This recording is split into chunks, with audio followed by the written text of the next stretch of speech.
Hello everyone, welcome back to my channel Shreshtha Kannada vlogs. So ಇವತ್ತಿನ vlog ಬಂದು ಅಸ್ಸಾಮಲ್ಲಿರುವಂಥ Kaziranga national park ಬಗ್ಗೆ ಒಂದು ರಿವ್ಯೂ ವ್ಲಾಗ್ ಆಗಿರುತ್ತೆ.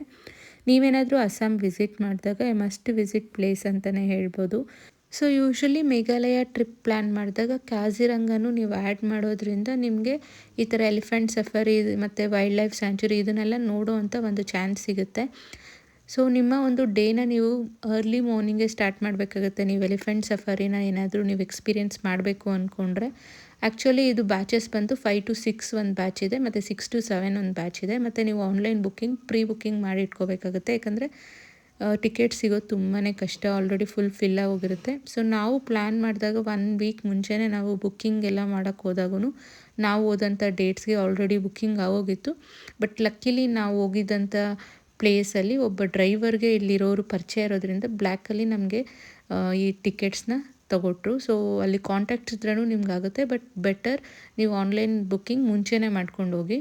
ಸೊ ಇದ್ರದ್ದು ಪ್ರೈಸ್ ಬಂದು 1500 to 2000 ರೇಂಜಲ್ಲಿರುತ್ತೆ. ಸೊ ನಾವು ಒಬ್ಬೊಬ್ಬರು 1800 ಪರ್ ಹೆಡ್ ಪೇ ಮಾಡಿದ್ವಿ ಈ ಒಂದು ಎಲಿಫೆಂಟ್ ಸಫಾರಿಗೆ. ಬಟ್ ಟ್ರಸ್ಟ್ ಮೀ, ತುಂಬಾ ಚೆನ್ನಾಗಿರುತ್ತೆ. ಎಸ್ಪೆಷಲಿ ನಾವು ಪೇ ಮಾಡಿರೋದು ಒಂದೊಂದು ರೂಪಾಯಿನೂ ಅದ್ರ ಮೇಲೆ ನೀವು ಎಕ್ಸ್ಪೀರಿಯನ್ಸ್ ಆ ಒಂದು ಎಲಿಫೆಂಟ್ ಸಫಾರಿ ಮಾಡಿದಾಗೆ ನಿಮ್ಗೆ ಅರ್ಥ ಆಗುತ್ತೆ, ಅಷ್ಟು ಚೆನ್ನಾಗಿರುತ್ತೆ. ಸೊ ಇವಾಗ ನಮ್ಮನ್ನು ಈ ಥರ ಒಂದು ಎಲಿಫೆಂಟ್ಸ್ ಮೇಲೆ ಕೂಡಿಸ್ಕೊಂಡು ಕರ್ಕೊಂಡು ಹೋಗ್ತಾರೆ. ನೀವೇನಾದರೂ ಮೇಘಾಲಯ ಇಲ್ಲಾಂದರೆ ಅಸ್ಸಾಂ ಇಂಥದ್ದೆಲ್ಲ ಪ್ಲೇಸಸ್ ಟ್ರಿಪ್ ಪ್ಲ್ಯಾನ್ ಮಾಡಿದಾಗ ಆದಷ್ಟು ಪ್ರತಿದಿನವೂ ನಿಮ್ಮ ಡೇನ ತುಂಬ ಬೇಗ ಸ್ಟಾರ್ಟ್ ಮಾಡಿ, ಯಾಕಂದರೆ ಇಲ್ಲಿ ಬೇಗ ಸನ್ಸೆಟ್ ಆಗುತ್ತೆ ಮತ್ತು ಬೇಗ ಸನ್ರೈಸ್ ಆಗುತ್ತೆ. ಆಫ್ಟರ್ 5 ನೀವು ಯಾವುದೇ ಪ್ಲೇಸಸ್ಗೆ ಹೋಗೋಕ್ಕಾಗಲ್ಲ, ಫುಲ್ ಡಾರ್ಕ್ ಹೋಗಿರುತ್ತೆ. ಸೊ ಆದಷ್ಟು ಅರ್ಲಿ ಮಾರ್ನಿಂಗ್ಸೇ ಬೇಗ ಸ್ಟಾರ್ಟ್ ಮಾಡಬೇಕಾಗುತ್ತೆ ನಿಮ್ಮ ಒಂದು ಪ್ಲ್ಯಾನ್ನ. ಅವ್ರ ಟೈಮ್ ಮ್ಯಾನೇಜ್ಮೆಂಟ್ ಇಲ್ಲಾಂದರೆ ಕವರ್ ಮಾಡೋಕ್ಕೆ ಆಗಲ್ಲ ಪ್ಲೇಸಸ್ನ. ಲೇಟಾಗಿ ನೀವು ಡೇನ ಸ್ಟಾರ್ಟ್ ಮಾಡಿದ್ರೆ ನೋಡ್ತಾ ಇರ್ಬೋದು, ಈ ಥರ ಫುಲ್ ಎಲಿಫೆಂಟ್ಸ್ ಎಲ್ಲನೂ ಒಂದು ಬ್ಯಾಚ್ ಇರುತ್ತೆ. ನಮ್ಮನ್ನು ಈ ಥರ ಕೂಡಿಸ್ಕೊಂಡು ಇವಾಗ ಕಾಡ್ ಮಧ್ಯದಕ್ಕೆ ಕರ್ಕೊಂಡು ಹೋಗ್ತಾರೆ. ಆ್ಯಕ್ಚುಲಿ ಇದು ಎಲಿಫೆಂಟ್ಸು ಅವರೆಲ್ಲ ಟ್ರೈನ್ಡ್ ಎಲಿಫೆಂಟ್ಸ್ ಆಗಿರುತ್ತೆ. ಸೊ ಏನೂ ಭಯ ಇಲ್ಲ, ಒಂದು ಮಾಹುತ ಇರ್ತಾರೆ, ಅವರು ನಮಗೆ ಎಲ್ಲ ಗೈಡ್ ಮಾಡ್ತಾ ಇರ್ತಾರೆ ಯಾವ್ಯಾವ ಪ್ಲೇಸಸಲ್ಲಿ ನಮಗೆ ಅನಿಮಲ್ಸ್ ಕಾಣಿಸುತ್ತೆ. ಮತ್ತು ಸೊ ಈ ಒಂದು ಸಫಾರಿ ಬಂದು ನವಂಬರಿಂದ ಏಪ್ರಿಲ್ವರೆಗೂ ಅವೈಲಬಲ್ ಇರುತ್ತೆ. ಅದು ಬಿಟ್ಟು ಬೇರೆ ಮಂತ್ಸಲ್ಲಿ ಇರಲ್ಲ. ಸೊ ನೀವೇನಾದರೂ ಪ್ಲ್ಯಾನ್ ಮಾಡಿದಾಗ ನವೆಂಬರ್ ಟು ಏಪ್ರಿಲ್ ಈ ಟೈಮಲ್ಲೇ ಟ್ರಿಪ್ಸ್ನ ಪ್ಲ್ಯಾನ್ ಮಾಡಿ. ಮತ್ತು ಇವಾಗ ಆಲ್ಮೋಸ್ಟ್ ಒಂದು 9ರಿಂದ 10 ಅಡಿ ಮೇಲೆ ಕೂತಿರ್ತೀವಿ ನಾವು. ಅಲ್ಲಿಂದ ಈ ಒಂದು ಸನ್ರೈಸ್ನ ನೋಡೋ ಒಂದು ಎಕ್ಸ್ಪೀರಿಯೆನ್ಸ್ ಇದೆಯಲ್ಲ, ತುಂಬಾ ಚೆನ್ನಾಗಿ ಅನಿಸುತ್ತೆ. ಇವಾಗ ನೋಡಿ, ಇಲ್ಲಿ ಜಸ್ಟ್ 5:30 ಅಷ್ಟೇ ಟೈಮು. 5:30ಗೆಲ್ಲ ಇಷ್ಟು ಬೆಳಕಿರುತ್ತೆ ಆ ಕಡೆ ಎಲ್ಲ. ಸೊ ನಮ್ಮ ಕಡೆ ಎಲ್ಲ ಫುಲ್ ಪಿಚ್ ಡಾರ್ಕ್ ಇರುತ್ತೆ ಈ ಟೈಮಲ್ಲಿ. ಬಟ್ ಅಸ್ಸಾಮು, ಮೇಘಾಲಯ ಈ ಕಡೆ ಎಲ್ಲ ಅರ್ಲಿ ಮಾರ್ನಿಂಗ್ ಬೇಗ ಆಗೋಗುತ್ತೆ ಮತ್ತು ಬೆಳಕು ಬೇಗ ಬರುತ್ತೆ. ಸೊ ನಿಮಗೆ ಡೇ ಬೇಗ ಸ್ಟಾರ್ಟ್ ಮಾಡಿದ್ರೇನು ಸೊ ನೀವೆಲ್ಲ ಪ್ಲೇಸಸ್ಸು ಆರಾಮಾಗಿ ನೋಡ್ಕೊಂಬರ್ಬೋದು. ಮತ್ತು ಈ ಥರ ಕಾಡು ಮಧ್ಯದಲ್ಲಿ ಈ ಥರ ಆನೆ ಮುಖಾಂತರ ನಮ್ಮನ್ನು ಕರ್ಕೊಂಡು ಹೋಗ್ತಾರೆ. ಅದು ಕೆಳಗಡೆ ಇಳಿದಾಗೆಲ್ಲ ಒಂದು ಸ್ವಲ್ಪ ಭಯ ಅನ್ನಿಸ್ತಾ ಇರುತ್ತೆ, ಬಟ್ ಆ ಎಕ್ಸ್ಪೀರಿಯೆನ್ಸೇ ನಿಮಗೆ ತುಂಬ ಖುಷಿ ಕೊಡುತ್ತೆ. ಎಸ್ಪೆಷಲಿ ಈ ಥರ ದಟ್ಟ ಕಾಡುಗಳಿರುತ್ತಲ್ಲಿ, ಅದ್ರ ಮಧ್ಯದಲ್ಲಿ ಆನೆ ನಮ್ಮನ್ನು ಕರ್ಕೊಂಡು ಹೋಗುತ್ತೆ. ಸೊ ಈ ಎಲಿಫೆಂಟ್ ಸಫಾರಿ ಮಾಡೋದ್ರಲ್ಲಿ ಒಂದು ಅಡ್ವಾಂಟೇಜ್ ಏನಂದರೆ, ಬೇರೆ ಕಾಡು ಪ್ರಾಣಿಗಳನ್ನೂ ಡಿಸ್ಟರ್ಬ್ ಆಗದಿರ ನಮಗೆ ತುಂಬಾ ಕಾಡು ಪ್ರಾಣಿಗಳು ಕಾಣಿಸುತ್ತೆ. ಏಕೆಂದರೆ ನಾವು ಬೋತ್ ಜೀಪ್ ಸಫಾರಿ ಮತ್ತು ಎಲಿಫೆಂಟ್ ಸಫಾರಿ ಎರಡನ್ನೂ ಟ್ರೈ ಮಾಡಿದ್ವಿ ಕಾಜಿರಂಗ ಅಲ್ಲಿ. ಸೊ ಎಲಿಫೆಂಟ್ ಸಫಾರಿಯಲ್ಲಿ ಏನಾಯ್ತು ಅಂದರೆ, ಅದು ಇನ್ನೊಂದು ಪ್ರಾಣಿ ಆಗಿರೋದ್ರಿಂದ ಆ ಜೀಪ್ ಸೌಂಡು ಇಂಥದ್ದೆಲ್ಲ ಏನೂ ಇರಲ್ವಲ್ಲ. ಸೊ ಬೇರೆ ಪ್ರಾಣಿಗಳಾಗಲಿ ಪಕ್ಷಿಗಳಾಗಲಿ ಏನೂ ಡಿಸ್ಟರ್ಬ್ ಆಗಲ್ಲ. ಸೊ ಅದರಿಂದ ಏನಾಗುತ್ತೆ, ನಮಗೆ ಆ ಒಂದು ಪ್ರಾಣಿನ ನೋಡೋಂಥ ಚಾನ್ಸಸ್ ತುಂಬಾ ಇರುತ್ತೆ. ಎಸ್ಪೆಷಲಿ ಈ ಕಾಜಿರಂಗ ಬಂದು ಒಂದು ಫೇಮಸ್ ಏನಕ್ಕೆ ಅಂದರೆ, ಸಿಂಗಲ್ ಹಾರ್ನ್ಡ್ ರೈನೋಸರಸ್ಗೆ ತುಂಬಾ ಫೇಮಸ್ಸು, ಅಂದರೆ ಗೆಂಡಾಮೃಗ ಅಂತ ಹೇಳ್ತಾರಲ್ವ ಅದಕ್ಕೆ. ಸೊ ಅಂಥದ್ದು ಪ್ರಾಣಿಗಳು ತುಂಬಾ ಕಾಣುತ್ತೆ ಈ ಕಾಜಿರಂಗ ಅಲ್ಲಿ. ಸೊ ನಾವು ಈ ಒಂದು ಎಲಿಫೆಂಟ್ ಸಫಾರಿಗೆ ಹೋದಾಗ ಸಹ ನಮ್ಮ ಮುಂದೆನೇ ಬಂತು ಅದು, ಅಂದರೆ ಅಷ್ಟು ಪೀಸ್ಫುಲ್ಲಾಗಿರುತ್ತೆ. ಎಲಿಫೆಂಟ್ಸ್ ಹೋಗೋದ್ರಿಂದ ಅದಕ್ಕೆ ಯಾವುದೇ ರೀತಿ ಡಿಸ್ಟರ್ಬ್ ಆಗಲ್ಲ, ಅದ್ರ ಪಾಡಿಗೆ ಅದು ಅದ್ರ ನಾರ್ಮಲ್ ಲೈಫ್ ಲೀಡ್ ಮಾಡುತ್ತೆ. ಬಟ್ ಅದೇ ನಾವು ಜೀಪ್ ಸಫಾರಿಯಲ್ಲಿ ಹೋದಾಗ ಏನಾಗುತ್ತೆ ಅಂದರೆ, ಆ ಜೀಪ್ ಸೌಂಡ್ ಕೇಳಿಸೋ ಅಷ್ಟರಲ್ಲೇ ಪ್ರಾಣಿಗಳು ಡಿಸ್ಟರ್ಬ್ ಆಗಿ ಆದಷ್ಟು ಅಲ್ಲಿಂದ ದೂರ ಹೋಗೋಕ್ಕೆ ಟ್ರೈ ಮಾಡ್ತಾಯಿತ್ತು. ಸೊ ಎರಡರಲ್ಲಿ ಯಾವುದು ಬೆಸ್ಟು ಅಂತಂದರೆ, ನಾನು ಎಲಿಫೆಂಟ್ ಸಫಾರಿಯಲ್ಲೇ ನಮಗೆ ಜಾಸ್ತಿ ಪ್ರಾಣಿಗಳು ಕಾಣಿಸ್ತು, ಮತ್ತು ಆ ಒಂದು ಎಕ್ಸ್ಪೀರಿಯೆನ್ಸ್ ಕೂಡ ತುಂಬಾ ಚೆನ್ನಾಗಿತ್ತು. ನೇಚರ್ ಮಧ್ಯೆ ಆ ನೇಚರ್ನ ಸವಿಬೇಕಂದ್ರೆ ನಾವು ಈ ಥರ ಪ್ರಾಣಿಗಳ ಮುಖಾಂತರನೇ ಸಫಾರಿ ಮಾಡೋದು ತುಂಬಾ ವರ್ತ್ ಅಂತ ಅನಿಸುತ್ತೆ. ಮತ್ತು ಆ ವ್ಯೂ ಮಾತ್ರ ಅರ್ಲಿ ಮಾರ್ನಿಂಗ್ ವ್ಯೂಸ್ ಇದೆಯಲ್ಲ, ಅದು ಇನ್ನೂ ನನಗೆ ಕಣ್ಣು ತುಂಬಿ ಬರುತ್ತೆ ಈ ವ್ಲಾಗ್ನ ನೋಡಿದಾಗೆಲ್ಲ, ಅಷ್ಟು ಚೆನ್ನಾಗಿತ್ತು. ಸೊ ಪ್ರತಿಯೊಬ್ಬರಿಗೂ ಈ ಒಂದು ಪ್ಲೇಸ್ ಮಸ್ಟ್ ವಿಸಿಟು, ಅದು ಎಸ್ಪೆಷಲಿ ಎಲಿಫೆಂಟ್ ಸಫಾರಿ ಪ್ರತಿಯೊಬ್ಬರೂ ಮಾಡಿ ಅಂತ ಹೇಳ್ತೀನಿ. ಸೊ ಈ ಥರ ಎಲಿಫೆಂಟ್ ಸಫಾರಿ ಅರ್ಲಿ ಮಾರ್ನಿಂಗ್ಸ್ ನಾವು ಹೋಗೋದ್ರಿಂದ ಸ್ವಲ್ಪ ಕ್ಲಾತ್ಸು ನೀವು ತುಂಬಾ ವಾರ್ಮ್ ಆಗಿರೋದು ಹಾಕ್ಕೊಂಡು ಹೋಗ್ಬೇಕಾಗುತ್ತೆ. ತುಂಬಾ ಚಳಿ ಇರುತ್ತೆ ಮತ್ತು ಥಂಡಿ ಸಹ ಆಗುತ್ತೆ. ಸೊ ಆದಷ್ಟು ನೀವು ಮಕ್ಕಳನ್ನೆಲ್ಲ ಕರ್ಕೊಂಡು ಹೋಗಂಗಿದ್ರೆ ಫುಲ್ ಕವರ್ ಮಾಡ್ಕೊಂಡು ಕರ್ಕೊಂಡೋಗಿ. ಸೊ ಇವಾಗ ನೋಡ್ತಾ ಇರ್ಬೋದು ಸಿಂಗಲ್ ಡಾನ್ ರೈನೋಸರಸ್ ಎಲ್ಲ ಯಾವ ರೀತಿ ಕಾಣಿಸ್ತಾ ಇತ್ತು ಅಂತ. ಇದ್ರದ್ದು ಝೂಮ್ ಲುಕ್ ನಾನು ಒಂದು ಫೋಟೋಲ್ಲಿ ಹಾಕ್ತೀನಿ ನೆಕ್ಸ್ಟು. ಬಟ್ ಇಲ್ಲಿ ಒಂದೇ ಸಲ ಎಲ್ಲ ಎಲಿಫೆಂಟ್ಸ್ ಬಂದಿರೋದಕ್ಕೆ ಅದಕ್ಕೆ ಸ್ವಲ್ಪ ಭಯ ಆಗಿ ಅದು ಓಡೋಕ್ಕೆ ಸ್ಟಾರ್ಟ್ ಮಾಡ್ತಾಯಿತ್ತು. ಬಟ್ ನಮಗಂತೂ ತುಂಬ ಕ್ಲಿಯರಾಗಿ ಕಾಣಿಸ್ತಾ ಆ್ಯಕ್ಚುಲಿ. ಸೊ ಇದೇ ಫೇಮಸ್ ಆ್ಯಕ್ಚುಲಿ ಕ್ಯಾಜಿರಂಗಾಲಿ ಈ ಒಂದು ಸಿಂಗಲ್ ಹಾರ್ನ್ ರೈನೋಸರಸ್ ಇಲ್ಲೇ ಜಾಸ್ತಿ ಕಾಣೋದು ಮತ್ತು ಅದ್ರ ಸಂತತಿ ಸಹ ಇಲ್ಲೇ ಜಾಸ್ತಿ ಇರೋದು. ಸೊ ಈ ಪಿಕ್ ಒಂದು ಆ್ಯಡ್ ಮಾಡಿರ್ತೀನಿ ನಿಮ್ಮ ಒಂದು ರೆಫರೆನ್ಸ್ಗೆ, ಅದನ್ನು ನೋಡ್ಬೋದು ನೀವು. ಸೊ ಈ ಒಂದು ಸಫಾರಿಗೆ ಯಾವುದೇ ರೀತಿ ಏಜ್ ಗ್ರೂಪ್ದು ಬಾರಿಲ್ಲ, ಎಲ್ಲರೂ ವಯಸ್ಸಾಗಿರೋರು ಮಕ್ಕಳು ಎಲ್ಲರನ್ನೂ ಅಲೋ ಮಾಡ್ತಾರೆ. ಸೊ ನೀವು ಏನಾದರೂ ಪ್ಲ್ಯಾನ್ ಮಾಡೋಂಗಿದ್ರೆ ಫುಲ್ ಫ್ಯಾಮ್ಲಿನೇ ನೀವು ಪ್ಲ್ಯಾನ್ ಮಾಡ್ಬೋದು. ಮತ್ತು ಇಲ್ಲಿ ಆಲ್ಮೋಸ್ಟ್ ನಮ್ಮನ್ನು 1 hour ನಮಗೆ ಕಾಡಲ್ಲೇ ಸುತ್ತಿಸ್ತಾ ಇರ್ತಾರೆ. ಸೊ ಆ್ಯಕ್ಚುಲಿ ಅರ್ಲಿ ಮಾರ್ನಿಂಗ್ಸು ಇದು ಎಲಿಫೆಂಟ್ಸ್ನ ಸಫಾರಿ ಕಮ್ ಅದರದ್ದು ಫುಡ್ ಇಂಟೇಕ್ ಟೈಮ್ ಅದೇ ಆಗಿರೋದ್ರಿಂದ ಎರಡೂ ಆಗುತ್ತೆ ಅಂತ ಆ ಟೈಮ್ನ ಅವರು ಸೆಟ್ ಮಾಡಿರ್ತಾನೆ. ಅಂದರೆ ಅವರು ಅದಕ್ಕೆ ಅರ್ಲಿ ಮಾರ್ನಿಂಗೇ ಫುಡ್ ಕೊಡಬೇಕಾಗುತ್ತಂತೆ. ಸೊ ಅದಕ್ಕೆ ಅದೇ ಟೈಮ್ 5 to 6, 6 to 7 ಈ ಥರ 2 ಬ್ಯಾಚಸ್ ಮಾಡಿ ಅದು ಫುಡ್ ಇಂಟೇಕ್ ತೊಗೊಳ್ಳೋ ಅಂಥ ಟೈಮ್ ಅರ್ಲಿ ಮಾರ್ನಿಂಗ್ಸು. ಮತ್ತು ಅದು ತುಂಬಾ ಕಾಮಾಗಿ ಎಲ್ಲಿ ಆ ಮಾವುತ ನಿಲ್ಲಿಸು ಅಂತ ಹೇಳಿದ್ರೆ ಅಲ್ಲಿ ನಿಲ್ಲಿಸಿ ಫೋಟೋ ಸೆಷನ್ಸಿಗೆ ಸಹ ನಮಗೆ ಸ್ಪಾಟ್ಸ್ ಕೊಡ್ತಾರೆ. ಸೊ ಇಲ್ಲೆಲ್ಲ ಒಂದು ಸ್ವಲ್ಪ ನಿಲ್ಲಿಸಿರ್ತಾರೆ, ಇಲ್ಲೆಲ್ಲ ನಿಮಗೆ ಸನ್ರೈಸ್ದು ಎಲ್ಲ ಫೋಟೋ ಸೆಷನ್ ಎಲ್ಲ ಮಾಡ್ಕೋಬೋದು. ಸೊ ಕಾಜಿರಂಗ ಬಂದಾಗ ನೀವು ಇದು ಫಸ್ಟು ಸ್ಪಾಟು, ಇದನ್ನು ನೀವು 7 o'clock ಒಳಗಡೆ ಮುಗಿಸ್ಕೋಬೇಕಾಗತ್ತೆ. ಸೊ 5 o'clock ಬ್ಯಾಚ್ ಬಂದರೆ ಇನ್ನೂ ಅರ್ಲಿ ನಿಮ್ಮದು ಮುಗಿಯುತ್ತೆ. ಮತ್ತು ಇಲ್ಲೆಲ್ಲ ಈ ಥರ ಕಬ್ಬು ಮತ್ತು ಪೈನಾಪಲ್ ಈ ಥರ ಎಲ್ಲ ಮಾರ್ತಾ ಇರ್ತಾರೆ. ನೀವು ಅದನ್ನು 100 rupeesಗೆ ಪರ್ಚೇಸ್ ಮಾಡಿ ಎಲಿಫೆಂಟ್ಗೆ ತಿನ್ನಿಸ್ಬೋದು. ಸೊ ನಮ್ಮನ್ನು ಕರ್ಕೊಂಡು ಹೋದಂಥ ಆನೆ ಇದು. ಅದಕ್ಕೆ ನಾವು ಅದಕ್ಕೆ ಥ್ಯಾಂಕ್ ಯು ಥರ ಒಂದು ಕಬ್ಬಿಂದದ್ದು ಜಳೆ ಇರುತ್ತಲ್ಲ ಅದ್ರದ್ದು ಒಂದೊಂದು ಕಟ್ ಥರ ಕಟ್ಟಿಟ್ಟಿರ್ತಾರೆ 100 rupeesಗೆ, ಅದನ್ನೊಂದು ಪರ್ಚೇಸ್ ಮಾಡಿ ಕೊಟ್ವಿ. ಅದು ಎಷ್ಟು ಚೆನ್ನಾಗಿ ನಮಗೆ ಥ್ಯಾಂಕ್ ಯು ಹೇಳುತ್ತೆ ಅಂದರೆ ನೋಡಿ, ಈ ಥರ ಸೊಂಡ್ಲು ಮೇಲಕ್ಕೆ ಎತ್ತಿಬಿಟ್ಟು ನಮಗೆ ಥ್ಯಾಂಕ್ ಯು ಥರ ಹೇಳುತ್ತೆ. ಅದು ಮೂಕ ಪ್ರಾಣಿಗಳಾದ್ರೂ ಅದಕ್ಕೂ ಒಂದು ನೋಡಿ ಎಷ್ಟು ಚೆನ್ನಾಗಿ ಟ್ರೈನ್ ಮಾಡಿದ್ದಾರೆ. ಈ ಥರ ಯಾರೇ ಕೊಡಿಸಿದ್ರೂ ಥ್ಯಾಂಕ್ ಯು ಹೇಳಬೇಕು ಅಂತ ಸೊಂಡ್ಲು ನಿಂಗೆ ಮೇಲೆ ಎತ್ತಿ ನಮಗೆಲ್ಲ ಥ್ಯಾಂಕ್ಸ್ ಹೇಳಿ ಕಳಿಸ್ತು. ನೆಕ್ಸ್ಟು ಆ ಮಾವುತ ಯಾರು ಕರ್ಕೊಂಡು ಹೋಗಿರ್ತಾರಲ್ಲ ಅವ್ರಿಗೆಲ್ಲ ಸ್ವಲ್ಪ ಟಿಪ್ಸ್ ಎಲ್ಲ ಕೊಟ್ಟು ನಾವು ನೆಕ್ಸ್ಟ್ ಸ್ಪಾಟಿಗೆ ಹೋಗೋಣ ಅಂತ ಇವಾಗ ಹೊರಟ್ವಿ. ಸೊ ಕಾಜಿರಂಗ ಲಾಸ್ಟಿಗೆ ಹೇಳ್ಬೇಕಾದ್ರೆ ಈ ಒಂದು ಎಲಿಫೆಂಟ್ ಸಫಾರಿ ಡೇ ಸ್ಟಾರ್ಟಿಂಗಲ್ಲೇ ನಮಗೊಂದು ಅಲ್ಟಿಮೇಟ್ ಎಕ್ಸ್ಪೀರಿಯೆನ್ಸ್ ಅಂತಲೇ ಹೇಳ್ಬೋದು. ಆದಷ್ಟು ಅರ್ಲಿ ಮಾರ್ನಿಂಗ್ ಬೇಗ ಸ್ಟಾರ್ಟ್ ಮಾಡಿ ಇದನ್ನು ಆದಷ್ಟು 5 to 6 ಬ್ಯಾಚೇ ಕಂಪ್ಲೀಟ್ ಮಾಡ್ಕೊಳ್ಳಿ.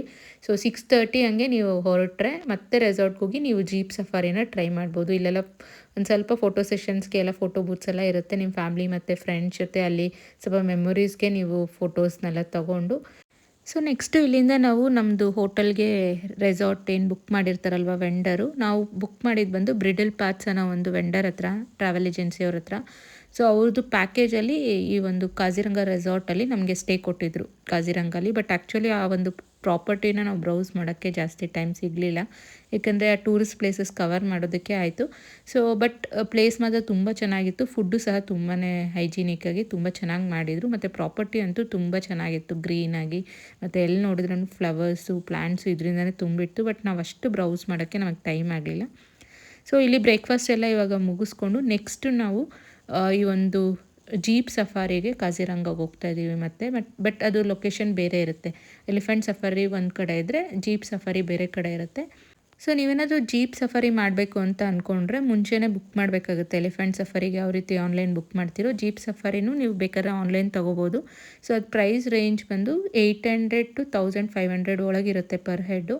ಸೊ ನಾವು ಪರ್ ಹೆಡ್ 1000 rupees ಥರ ಪೇ ಮಾಡಿದ್ವಿ. ಸೊ 4000 ಪರ್ ಜೀಪ್ ಪೇ ಮಾಡಿ ಈ ಒಂದು ಸಫಾರಿನ ನಾವು ಮುಂಚೆನೇ ಬುಕ್ ಮಾಡಿದ್ರಿ. ಈ ಥರ ಬೈನಾಕ್ಯುಲರ್ಸ್ ಎಲ್ಲ ಕೊಡ್ತಾರೆ ಅದು ಎಂಟ್ರಿ ಹೋಗೋಷ್ಟರಲ್ಲೇ. ಸೊ ಇದು ಫುಲ್ ಪ್ಯಾಕೇಜಲ್ಲೇ ನಮ್ಮದಿತ್ತು. ಅಂದರೆ ಎಂಟ್ರಿ ಫೀ ಎಲ್ಲ ಅದು ಅವರೇ, ಅದು 4000 ಎಲ್ಲ ಇನ್ಕ್ಲೂಡ್ ಆಗಿತ್ತು ನಾವು ಮುಂಚೆನೇ ಬುಕ್ ಮಾಡಿರೋದ್ರಿಂದ. ಮತ್ತು ಈ ಬೈನಾಕ್ಯುಲರ್ ಸಂಹೌ ನನಗೆ ಎಲ್ಲೂ ಅಷ್ಟೊಂದು ಯೂಸ್ ಆಗಲಿಲ್ಲ ಅನಿಸ್ತು. ಯಾಕಂದರೆ ಅದು ಫುಲ್ ಝೂಮ್ ಔಟು ಝೂಮ್ ಇಂದೆಲ್ಲ ಫೋಕಸಿಂಗ್ ಅಷ್ಟು ಮಾಡೋಕ್ಕೆ ಅವ್ರು ಕೊಡ್ತಾ ಇದ್ದಿದ್ದಂಥ ಬೈನಾಕ್ಯುಲರ್ಸ್ ಅಷ್ಟು ಯೂಸ್ ಆಗಲಿಲ್ಲ. ಬಟ್ ತುಂಬ ದೂರ ಇರೋದು ನಾವೇನಾದರೂ ಒಂದು ಝೂಮ್ ಲುಕ್ ನೋಡಬೇಕಂದ್ರೆ ಅಷ್ಟೇ ಯೂಸ್ ಆಯಿತು. ಬಟ್ ನನ್ನ ಪ್ರಕಾರ ನೀವೇನು ಅದನ್ನೇನು ಪರ್ಚೇಸ್ ಮಾಡಬೇಡಿ. 300 rupees ಏನೋ ಚಾರ್ಜ್ ಮಾಡ್ತಾರೆ, ಹೋಗ್ಬೇಕಾದ್ರೆ ನಿಮ್ಗೆ ಕೊಡ್ತಾರೆ, ರಿಟರ್ನ್ ಬರಬೇಕಾದ್ರೆ 300 rupees ಅವ್ರಿಗೆ ಪೇ ಮಾಡಿ ರಿಟರ್ನ್ ಕೊಡಬೇಕಾಗುತ್ತೆ. ಸೊ ನಾವು ಹೋಗೋ ಅಷ್ಟರಲ್ಲೇ ಫುಲ್ ಉದ್ದ ಕ್ಯೂ ಇತ್ತು. ಸೊ ಆನ್ ದ ವೇಯಲ್ಲಿ ಈ ಥರ ಎಲ್ಲ ಫುಲ್ ಶಾಪಿಂಗು ಏನಾದರೂ ಇದ್ದರೆ ಮಾಡ್ಬೋದು. ನಾವು ಕೆಲವೊಂದು ಫ್ರಿಡ್ಜ್ ಮ್ಯಾಗ್ನೆಟ್ಸು ಕಾಜಿರಂಗ ನೆನಪಿಗೋಸ್ಕರ ಅಂತ ಕೆಲವೊಂದು ಪರ್ಚೇಸ್ ಮಾಡಿದ್ವಿ. ಮತ್ತು ಇಲ್ಲಿ ಎಂಟ್ರೆನ್ಸಲ್ಲಿ ಇಲ್ಲಿ ಯಾರ್ಯಾರು ಇದನ್ನು ಇನಾಗ್ರೇಷನ್ ಟೈಮಲ್ಲಿ ಎಲ್ಲ ಮಾಡಿರ್ತಾರಲ್ಲ ಅವ್ರದ್ದು ಹೆಸರು ಚೀಫ್ ಮಿನಿಸ್ಟರ್ ಅಸ್ಸಾಮ್ದು ಅವ್ರದ್ದೆಲ್ಲ ಇತ್ತು. ಸೊ ಇಲ್ಲಿ ನೆಕ್ಸ್ಟು ನಮ್ಮದು ಈ ಒಂದು ಜೀಪ್ ಸಫಾರಿ ಸ್ಟಾರ್ಟ್ ಆಯಿತು. ಜೀಪ್ ಸಫಾರಿಯಲ್ಲಿ ಏನಂದರೆ ಇದು ವೈಲ್ಡ್ ಲೈಫ್ ಆಗಿರೋದ್ರಿಂದ ಅದು ನಮಗೆ ಲಕ್ಕು. ಟೈಗರ್ಸು ಇದೆ ಅಂತ ಹೇಳ್ತಾರೆ. ನಮ್ಮ ಬ್ಯಾಚಿಗೆ ಕಾಣಿಸಿಲ್ಲ, ಬಟ್ ನಮ್ಮ ಮುಂಚೆ ಬ್ಯಾಚಿಗೇನೋ ಟೈಗರ್ಸ್ ಕಾಣಿಸ್ತು ಅಂತ ಹೇಳಿದ್ರು. ನಮಗೆ ಎಲಿಫೆಂಟ್ಸು, ಬರ್ಡ್ಸು ಮತ್ತು ಜಿಂಕೆ ಮತ್ತು ರೈನೋಸರಸ್ಸು ಇಂಥದ್ದಷ್ಟೇ ಕಾಣಿಸ್ತು. ಬಟ್ ಟೈಗರ್ ಎಲ್ಲೂ ಕಾಣಿಸ್ಲಿಲ್ಲ. ಬಟ್ ಅದು ಹೋಗಿರೋಂಥ ಹೆಜ್ಜೆ ಗುರುತು ಮಾತ್ರ ಅಲ್ಲಲ್ಲಿ ಅವ್ರು ತೋರಿಸಿದ್ರು ಡ್ರೈವರು, ನೋಡಿ ಇವಾಗ ತಾನೇ ಹೋಗಿದೆ ಟೈಗರ್ದು ಅದು ಹೆಜ್ಜೆ ಗುರುತಿದೆ ಅಂತ. ಸೊ ಸಂಹೌ ನಮಗೆ ಅಷ್ಟು ಲಕ್ ಇರಲಿಲ್ಲ ಟೈಗರ್ ನೋಡೋ ಅಂಥದ್ದು. ಬಟ್ ಎಲ್ಲ ಕಡೆನೂ ಎಲಿಫೆಂಟ್ಸು ಮತ್ತು ಜಿಂಕೆಗಳು ಇದಂತೂ ತುಂಬಾ ಇತ್ತು ಇಲ್ಲಿ ಸಂತತಿ. ಅದೆಲ್ಲ ನೋಡಿಕೊಂಡು ಮತ್ತು ಇಲ್ಲಿರೋವಂಥ ಈ ಒಂದು ಗ್ರಾಸಸ್ ಇರುತ್ತಲ್ವ, ತುಂಬಾ ಒಂಥರ ಭಯ ಆಗುತ್ತೆ. ಯಾಕಂದರೆ ಯಾವ ಟೈಮ್ ಎಲ್ಲಿಂದ ಬರುತ್ತೋ ಟೈಗರ್ ಹೇಳೋಕ್ಕಾಗಲ್ಲ. ಆ ಥರ ಫುಲ್ ದಟ್ಟವಾಗಿರುತ್ತೆ ಉದ್ದುದ್ದ ಗ್ರಾಸಸ್ಸು. ನಮ್ಮ ಕಡೆ ಎಲ್ಲ ಕಾಡುಗಳಲ್ಲಿ ಬೇರೆ ಥರ ಇರುತ್ತೆ, ಬಟ್ ಈ ಕಡೆನೇ ಒಂಥರ ಡಿಫ್ರೆಂಟ್ ಆಗಿದೆ ಅಸ್ಸಾಂ ಕಡೆ ಕಾಡು. ಮತ್ತು ಇಲ್ಲಿ ನೋಡಿ ಎಷ್ಟೊಂದು ಥರ ಬರ್ಡ್ಸು ಇಂಥದ್ದನ್ನೆಲ್ಲ ಅವರು ತೋರಿಸ್ತಾಯಿದ್ರು. ಮತ್ತು ಅದರ ಹೆಸರೇನು ಅನ್ನೋದ್ರ ಬಗ್ಗೆ ಸಹ ನಮಗೆ ತಿಳಿಸ್ಕೊಟ್ರು. ಸೊ ಯಾರು ಈ ವೈಲ್ಡ್ ಲೈಫ್ ಬಗ್ಗೆ ತುಂಬ ಇಂಟ್ರೆಸ್ಟ್ ಇರುತ್ತೆ ಮತ್ತು ಈ ಥರ ವೆಯ್ಟ್ ಮಾಡಿ ಅದನ್ನು ನೋಡೋಕ್ಕೆ ಪೇಷನ್ಸ್ ಇರುತ್ತೆ ಅಂಥವ್ರು ಈ ಜೀಪ್ ಸಫಾರಿ ಟ್ರೈ ಮಾಡ್ಬೋದು. ಬಟ್ ಸಂಹೌ ನಮಗೆ ತುಂಬಾ ಪ್ರಾಣಿಗಳು ಮತ್ತು ಪಕ್ಷಿಗಳು ಕಾಣಿಸ್ತು ನಾವು ಹೋಗಿದ್ದಂಥ ಪ್ಲೇಸಸಲ್ಲಿ. ಅಂದರೆ ನಾವು ಹೋಗಿದ್ದ ಟೈಮಲ್ಲಿ ಅದು ಪ್ಯೂರ್ಲಿ ಲಕ್ಕು. ಒಬ್ಬೊಬ್ರಿಗೆ ಕಾಣಿಸುತ್ತೆ, ಒಬ್ಬೊಬ್ರಿಗೆ ಏನೂ ಕಾಣಿಸಿರಲ್ಲ ಅಂತಲೂ ಹೇಳೋರಿದ್ದಾರೆ. ಮತ್ತು ಇಲ್ಲೊಂದು ಸ್ಪಾಟಲ್ಲಿ ನಮ್ಮನ್ನು ನಿಲ್ಲಿಸ್ತಾರೆ. ಇಲ್ಲೆಲ್ಲ ಫೋಟೋ ಸೆಷನ್ಸು ಇಂಥದ್ದೆಲ್ಲ ಮಾಡ್ಬೋದು. ಆ್ಯಕ್ಚುಲಿ ನಾವು ಬಂದಿದ್ದ ಜೀಪು ಮಧ್ಯದಲ್ಲಿ ಸ್ವಲ್ಪ ಕೈ ಕೊಡ್ತು, ಅದೇನೋ ಬ್ಯಾಟ್ರಿ ಏನೋ ಆಗಿದೆ ಅಂತ. ಪಾಪ ಅಲ್ಲಿರೋ ಬೇರೆ ಡ್ರೈವರ್ಸ್ ಎಲ್ಲ ಬಂದು ಸ್ವಲ್ಪ ತಳ್ಳಿ ಅದನ್ನು ಸ್ಟಾರ್ಟ್ ಮಾಡಿಕೊಟ್ರು. ಸೊ ನಮಗಂತೂ ಇದು ಒಂಥರ ಸೇಫ್ ಪ್ಲೇಸ್ ಅಂತ ಅನಿಸ್ತು. ಯಾಕಂದರೆ ಫುಲ್ಲು ಅಲ್ಲಿರೋವಂಥ ಜನ ತುಂಬ ಫ್ರೆಂಡ್ಲಿ ಇರ್ತಾರೆ. ಅಲ್ಲಿ ಟೂರಿಸಮ್ ಮೇನ್ ಅಟ್ರಾಕ್ಷನ್ ಇರೋದ್ರಿಂದ ಆದಷ್ಟು ಟೂರಿಸ್ಟ್ನ ಕಂಫರ್ಟಬಲ್ ಆಗಿರೋಕ್ಕೆ ಟ್ರೈ ಮಾಡ್ತಾರೆ.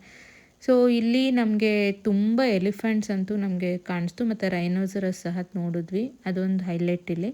ಸೊ ಇದು ಬಂದು ಸೆಕೆಂಡ್ ಸ್ಪಾಟ್. ಕಾಜಿರಂಗಾಗೆ ನೀವು ಬಂದಾಗ ಜೀಪ್ ಸಫಾರಿ ಈ ಥರ ಕಾಡಲ್ಲಿ ಹೋಗೋದನ್ನು ಟ್ರೈ ಮಾಡಿ. ಇದು ಒಂದು ವರ್ತ್ ವಿಸಿಟ್ ಅಂತಲೇ ಹೇಳ್ಬೋದು.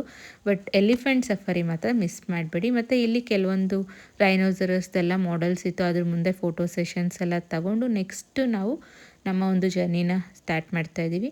ಆಲ್ಮೋಸ್ಟ್ ಇದು 2 hours ಆಗುತ್ತೆ. 1.5 hour to 2 hours ಆಗುತ್ತೆ ಈ ಒಂದು ಜರ್ನಿ. ಕಾಡು ಮಧ್ಯದಲ್ಲಿ ತುಂಬ ಪ್ರಾಣಿ ಅಂತೂ ಕಾಣಿಸುತ್ತೆ ಮತ್ತು ತುಂಬ ಲಾಂಗ್ ಇರುತ್ತೆ ಡಿಸ್ಟೆನ್ಸು.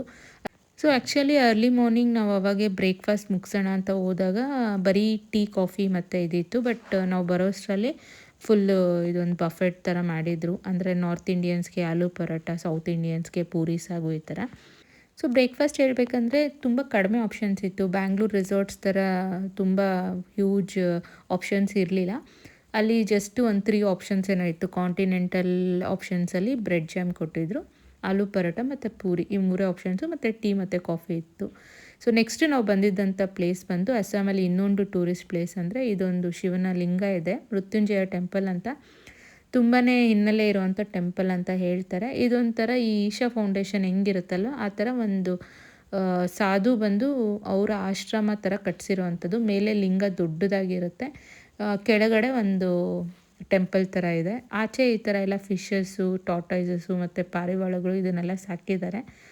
ಸಖತ್ ಪೀಸ್ಫುಲ್ ಆಗಿತ್ತು ನಾವು ಹೋದಾಗ. ಮತ್ತು ತುಂಬ ಜನ ಸೊ ಅಲ್ಲಿ ಬಂದು ವಿಸಿಟ್ ಮಾಡಿ ಅದೊಂಥರ ಪವರ್ಫುಲ್ ಪ್ಲೇಸ್ ಅನಿಸುತ್ತೆ. ಸೊ ಅಸ್ಸಾಮಲ್ಲಿ ಒಂದು ಕಾಮಾಖ್ಯ ಟೆಂಪಲ್ ಒಂದಾದರೆ ಇನ್ನೊಂದು ಕಾಜಿರಂಗಲ್ಲಿ ಇದೊಂದು ಟೆಂಪಲ್ ತುಂಬ ಫೇಮಸ್ ಅಂತ ಹೇಳಿದ್ರು. ಅದಕ್ಕೆ ಇದನ್ನು ನೋಡ್ಕೊಂಡು ಹೋಗೋಣ ಅಂತ ಬಂದೆ. ತುಂಬ ದೊಡ್ಡ ಲಿಂಗ ಇದೆ, ಅಂದರೆ ಕೋಟಿಲಿಂಗೇಶ್ವರಲ್ಲಿ ಅದು ದೊಡ್ಡ ಲಿಂಗ ಇದೆಯಲ್ಲ ಅದೇ ಥರನೇ ಇಲ್ಲೂ ಒಂದು ದೊಡ್ಡ ಲಿಂಗ ಇದೆ. ಮತ್ತು ಇಲ್ಲೊಂದು ಮರಕ್ಕೆ ಈ ಥರ ಮಕ್ಕಳಾಗ್ದಿರೋ ಇರೋರು, ಮದುವೆ ಆಗದಿರೋ ಇರೋರು ಏನಾನ ಒಂದು ವಿಶ್ ಮಾಡಿಕೊಂಡು ಇಲ್ಲೆಲ್ಲ ಈ ಥರ ಕ್ಲಾತ್ಸ್ ಎಲ್ಲ ಕಟ್ಟಿದ್ರು. ಸೊ ಅದನ್ನು ಕೇಳಿದ್ವಿ ಏನಕ್ಕೆ ಹಿಂಗೆಲ್ಲ ಕಟ್ಟಿದ್ದಾರೆ ಅಂದರೆ ಏನಾದರೂ ಒಂದು ಮನಸ್ಸಲ್ಲಿ ಅಂದ್ಕೊಂಡು ಇದು ಕಟ್ಟಿದ್ರೆ ಅದಾಗುತ್ತೆ ಅನ್ನೋ ಒಂದು ನಂಬಿಕೆ ಇದೆ ಅಂತೆ. ಸೊ ಇಲ್ಲಿ ಒಂಥರ ಕ್ಲಾತ್ ಬಂದು ಹುಲಿ ಚರ್ಮ ಥರ ಇರುವಂಥ ಕ್ಲಾತ್ನ ಕಟ್ಟಿದ್ರು. ಮತ್ತು ತ್ರಿಶೂಲ ಮತ್ತು ಡಮರುಗ ಈ ಥರದ್ದೆಲ್ಲ ಕಟ್ಟಿದ್ರು. ಮತ್ತು ಮಕ್ಕಳಾಗ್ದಿರೋರು ತೊಟ್ಲು ಸಹ ಕಟ್ಟಿದ್ರು. ಸೊ ಮತ್ತು ಅಲ್ಲೇ ಒಂದು ಟೆಂಪಲ್ ಸಹ ಇದೆ ಹಿಂದೆ. ಅದೆಲ್ಲ ನೋಡಿಕೊಂಡು ಅದರದ್ದು ಆರ್ಕಿಟೆಕ್ಚರ್ ಎಲ್ಲ ನೋಡಿಕೊಂಡು ಸೊ ನೆಕ್ಸ್ಟು ಅದು ಆ್ಯಕ್ಚುಲಿ ಕೆಳಗಡೆ ಒಂದು ಟೆಂಪಲ್ ಇದೆ. ಟೆಂಪಲ್ ಅನ್ನೋದಕ್ಕಿಂತ ಅದು ಮೇ ಬಿ ಮೆಡಿಟೇಷನ್ ಪ್ಲೇಸ್ ಥರ ನನಗೆ ಅನ್ನಿಸ್ತು. ಇದ್ರದ್ದು ಬ್ಯಾಕ್‌ಗ್ರೌಂಡ್ ನಾನೇನು ಅಲ್ಲಿ ಚೆಕ್ ಮಾಡೋಕ್ಕೆ ಹೋಗಲಿಲ್ಲ. ಬಟ್ ಸಮ್‌ಹೌ ನನಗೆ ಆಶ್ರಮ ಫೀಲ್ ಸಿಗ್ತಾಯಿತ್ತು. ಈಶಾಲ್ಲಿ ಹೆಂಗೆ ಸದ್ಗುರುದು ಒಂದು ಆಶ್ರಮ ಥರ ಮಾಡಿದಾರಲ್ವ, ಇದು ಅದೇ ಥರ ಯಾವುದೋ ಒಂದು ಗುರುಗಳ್ದು ಆಶ್ರಮ ಥರ ನನಗನ್ಸಿತು. ಅವ್ರದ್ದು ಮಾಡೆಲ್ ಸಹ ಅಲ್ಲಿಟ್ಟಿದ್ರು. ಸೊ ನಿಮ್ಗೇನಾದರೂ ಇವ್ರ ಬಗ್ಗೆ ಜಾಸ್ತಿ ಡೀಟೇಲ್ಸ್ ಗೊತ್ತಿದ್ದರೆ ನನಗೆ ಕಮೆಂಟ್ಸಲ್ಲಿ ತಿಳಿಸಿ. ಮತ್ತು ಅಲ್ಲಿ ಪ್ರಸಾದ ಬಂದು ಬಾಳೆಹಣ್ಣು ಮತ್ತು ಸಲಾಡ್ಸ್ ಥರ ಏನೋ ಕೊಡ್ತಾಯಿದ್ರು. ಅಂದರೆ ಸ್ಪ್ರೌಟ್ಸ್ ಥರ ಎಲ್ಲ ಕಾಳುಗಳನ್ನೆಲ್ಲ ನೆನೆಸಿಟ್ರು ಅಂತ ಸ್ಪ್ರೌಟ್ಸ್ ಥರ ಕೊಡ್ತಾಯಿದ್ರು ನಮಗೆ. ಅದನ್ನೆಲ್ಲ ತಿಂದ್ಕೊಂಡು ನೆಕ್ಸ್ಟು ಇಲ್ಲೆಲ್ಲ ಫೋಟೋ ಸೆಷನ್ಸ್ ಎಲ್ಲ ಮುಗಿಯೋಷ್ಟರಲ್ಲಿ ಕಾಜಿರಂಗಲ್ಲಿರೋಂಥ ಆಲ್ಮೋಸ್ಟ್ 3 ಮೇಜರ್ ಅಟ್ರಾಕ್ಷನ್ಸ್ ಅಂದರೆ ಈ ಒಂದು national park through jeep safari, ಅದು ಬಿಟ್ಟರೆ ಎಲಿಫೆಂಟ್ ಸಫಾರಿ, ನೆಕ್ಸ್ಟ್ ಬಂದು ಈ ಒಂದು ಮೃತ್ಯುಂಜಯ ಟೆಂಪಲು. ಮತ್ತು ಇಲ್ಲೊಂದು ಅನುರಾಗ ಹೋಟೆಲ್ ಅಂತ ಇದೆ. ಇಲ್ಲಿ ಅಸ್ಸಾಮೀಸ್ ಅವ್ರದ್ದು ಫುಡ್ಡು ತುಂಬ ಫೇಮಸ್ ಅಂತೆ. ಮತ್ತು ಔಟ್ಸೈಡ್ ಈ ಥರ ಶಾಪಿಂಗು ಇಂಥದ್ದೆಲ್ಲ ಎಲ್ಲ ಕಡೆ ಇರುತ್ತೆ ಅಸ್ಸಾಮಲ್ಲಿ. ಎಸ್ಪೆಷಲಿ ಜೂಟ್ ಬ್ಯಾಗ್ಸು ಈ ಥರದ್ದೆಲ್ಲ ಅಲ್ಲಿ ಫೇಮಸ್ಸು. ಬಟ್ ಸಮ್‌ಹೌ ನನಗೆ ಇಲ್ಲಿ ಕಾಸ್ಟ್ಲಿ ಇತ್ತು ಕಂಪ್ಯಾರಿಟಿವ್ ಟು ಅದರ್ ಪ್ಲೇಸಸ್ ಅಂತ ಅನಿಸ್ತು. ಸೊ ನಾವೇನು ಪರ್ಚೇಸ್ ಮಾಡಿಲ್ಲ. ಬಟ್ ಫಸ್ಟ್ ಟೈಮು ನಾವು ಅಸ್ಸಾಮಿ ಫುಡ್ ಟ್ರೈ ಮಾಡೋಣ ಅಂತ ಇಲ್ಲಿ ಟ್ರೈ ಮಾಡ್ತಾಯಿದ್ದೀವಿ. ಈ ಥರ ರೋಟಿ ಬೇಕಾದ್ರೆ ರೋಟಿ ತೊಗೋಬೋದು, ಇಲ್ಲಾಂದರೆ ರೈಸ್ ತೊಗೋಬೋದು. ಈ ಥರ ಡಿಫ್ರೆಂಟ್ ಟೈಪ್ಸ್ ಆಫ್ ಪಲ್ಯಗಳು ಮತ್ತು ಕರೀಸ್ ಎಲ್ಲ ಕೊಡ್ತಾರೆ. ಸೊ ಅನ್ಲಿಮಿಟೆಡ್ ಇರುತ್ತೆ, ನೀವು ಎಷ್ಟಾದರೂ ತಿನ್ಬೋದು. ಎಷ್ಟು ಫುಲ್ ಕೋರ್ಸ್ ಬೇಕಂದರೆ ಅಷ್ಟು ತಂದು ಹಾಕ್ತಾಯಿರ್ತಾರೆ. ಸೊ ಆದಷ್ಟು ಯಾವ್ದಾನ ಪ್ಲೇಸ್ಗೆ ಹೋದರೆ ಅವ್ರದ್ದು ಅಥೆಂಟಿಕ್ ಫುಡ್ಡು ಒಂದು ಸಲ ಆದರೂ ಟ್ರೈ ಮಾಡಿ. ಅದು ಯಾಕಂದರೆ ಮತ್ತೆ ನಮ್ಮದೇ ಊಟ ತಿನ್ನೋದಕ್ಕಿಂತ ಅವ್ರದ್ದು ಯಾವ ರೀತಿ ಇರುತ್ತೆ ಅಂತ ಟೇಸ್ಟ್ ಮಾಡೋಂಗಾಗುತ್ತೆ. ಮತ್ತು ಇದೇನೋ ಸ್ಮಾಲ್ ಫಿಶ್ ಫ್ರೈ ಅಂತ ಕೊಟ್ಟರು, ಅದನ್ನು ಟ್ರೈ ಮಾಡಿದ್ವಿ. ಓಕೆ ಅನ್ನಿಸ್ತು. ಬಟ್ ಡಿಫ್ರೆಂಟ್ ಅನ್ನಿಸ್ತು ನಮಗೆ. ಮತ್ತು ನಂಗೆ ತುಂಬ ಇಷ್ಟ ಆಗಿದೆ ಅಂದರೆ ಈ ಅಸ್ಸಾಮೀಸ್ ಅವ್ರದ್ದು ಪಾನು ತುಂಬಾ ಡಿಫ್ರೆಂಟ್ ಆಗಿತ್ತು. ನಮ್ಮ ಕಡೆ ಎಲ್ಲ ಗುಲ್ಕನ್ ಹಾಕ್ತಾರಲ್ವ, ಇವ್ರು ಗುಲ್ಕನ್ ಹಾಕಲ್ಲ. ಅದು ಬಿಟ್ಟು different varieties of dry fruits ಎಲ್ಲ ಹಾಕಿ ಕೊಡ್ತಾರೆ. ತುಂಬಾ ಟೇಸ್ಟಿಯಾಗಿತ್ತು. ನೀವು ಒಂದ್ಸಲ ಅಸ್ಸಾಮಲ್ಲಿ ಹೋದಾಗ ಪಾನ್ನ ಟ್ರೈ ಮಾಡಿ ಟೀ ಜೊತೆ, ತುಂಬಾ ಚೆನ್ನಾಗಿರುತ್ತೆ. ಸೊ ಇವಾಗ ಆಲ್ಮೋಸ್ಟ್ ನೋಡಿ, ಇವಾಗ 4 ಗಂಟೆ ಆಗಿದೆ. 4 ಗಂಟೆಗೆಲ್ಲ ಕತ್ಲಾಗ್ತಾ ಸ್ಟಾರ್ಟ್ ಆಗಿದೆ. ಸೊ ನೀವು 5 ಗಂಟೆ ಅಷ್ಟರಲ್ಲಿ ನಿಮ್ಮದೆಲ್ಲ ಟೂರಿಸ್ಟ್ ಪ್ಲೇಸ್ನು ಕವರ್ ಮಾಡಬೇಕು. ಇಲ್ಲಾಂದರೆ ಬೇಗ ಕತ್ಲಾಗ್ಬಿಡುತ್ತೆ, ಆಮೇಲೆ ನಿಮ್ಮದು ಡೇ ವೇಸ್ಟ್ ಆಗುತ್ತೆ. ಸೊ ನಾನು ಬೆಳಗ್ಗೆ 4 ಗಂಟೆ ನಮ್ಮ ಒಂದು ಜರ್ನಿ ಸ್ಟಾರ್ಟ್ ಮಾಡಿದ್ದಕ್ಕೆ ಇವಾಗ ನೋಡಿ 5 ಗಂಟೆಗೆ ಇಷ್ಟು ಪಿಚ್ ಡಾರ್ಕ್ ಆಗಿರುತ್ತೆ. 5 ಗಂಟೆಗೆಲ್ಲ ಇಷ್ಟು ಕತ್ಲಾಗ್ಬಿಡುತ್ತೆ, ಆಮೇಲೆ ನೀವೇನೂ ಮಾಡೋಕ್ಕಾಗಲ್ಲ. ಸೊ ನೆಕ್ಸ್ಟ್ ಕಾಜಿರಂಗತ್ತು ನೆಕ್ಸ್ಟ್ ನಾವು ಹೋಗಿದ್ದಂಥ ಪ್ಲೇಸ್ ಬಂದು ಮೇಘಾಲಯ. ಆಲ್ಮೋಸ್ಟ್ ನಮಗೆ ಒಂದು 4 ಅವರ್ಸೇ ತಗೊಳ್ತು Kaziranga to Meghalaya travel. So ಇವಾಗ ಕ್ರಿಸ್ಮಸ್ ಸೀಸನ್ ಆಗಿರೋದ್ರಿಂದ ಫುಲ್ ರೋಡ್ಸ್ ಎಲ್ಲ ಫುಲ್ ಡೆಕೋರೇಟ್ ಮಾಡಿದ್ದಾರೆ. ಮತ್ತು ರೆಸ್ಟೋರೆಂಟ್ಸು ಪ್ರತಿಯೊಂದು ಸಖತ್ ಬ್ಯೂಟಿಫುಲ್ಲಿ ಡೆಕೋರೇಟ್ ಮಾಡಿದರು. ನೀವು ಮೇಘಾಲಯ ನೀವು ಕ್ರಿಸ್ಮಸ್ ಸೀಸನಲ್ಲಿ ಹೋದರೆ ಅಂತೂ ಅದರದ್ದು ಬ್ಯೂಟಿ ಇನ್ನೂ ಎನ್ಹ್ಯಾನ್ಸ್ ಆಗಿರುತ್ತೆ. ಎಲ್ಲ ಕಡೆ ರೋಡ್ಸಲ್ಲೆಲ್ಲ ಫುಲ್ಲು ಲೈಟಿಂಗ್ಸಿಂದ ಡೆಕೋರೇಟ್ ಮಾಡಿರ್ತಾರೆ. ಮತ್ತು ರೆಸ್ಟೋರೆಂಟ್ಸಲ್ಲೆಲ್ಲ ಕಡೆನೂ ನಿಮಗೆ ಡೆಕೋರೇಷನ್ಸ್ ಕಾಣ್ತಾ ಇರುತ್ತೆ. ಇವಾಗ ನೋಡ್ತಾ ಇರ್ಬೋದು ನಮ್ಮದು ರೋಡ್ಸ್, ನಾವು ಹೋಗ್ತಾ ಇರೋ ಪ್ರತಿ ರೋಡ್ಸಲ್ಲೂ ಈ ಥರ ಲೈಟ್ಸ್ ಇಂದ ಡೆಕೋರೇಟ್ ಮಾಡಿದರು. ಸಖತ್ ಬ್ಯೂಟಿಫುಲ್ ಆಗಿತ್ತು ಮೇಘಾಲಯ ನಾವು ಹೋಗಿದ್ದ ಟೈಮಲ್ಲಿ, ಕ್ರಿಸ್ಮಸ್ ಸೀಸನ್ ಆಗಿರೋದ್ರಿಂದ.